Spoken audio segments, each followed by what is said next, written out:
คืออะไรเนี่ยพี่สดๆไปแล้วนะเนี่ยพี่พิยุไม่รออ่ะครั้งหนึ่งเฮ้ยสวยไหม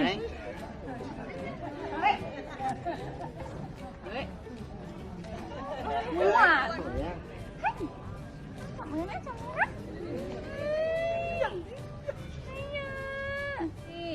ชอบเลยนะไม่ชอบเพราะว่าชอบนะ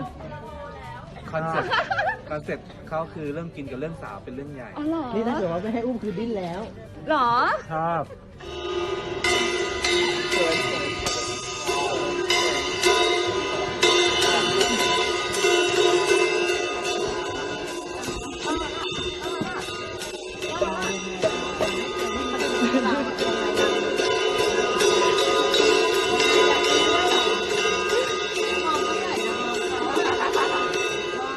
ระวังตกดูทางด้วยเราอ่ะดูทางแหมไปเลยลูกไปลูกไป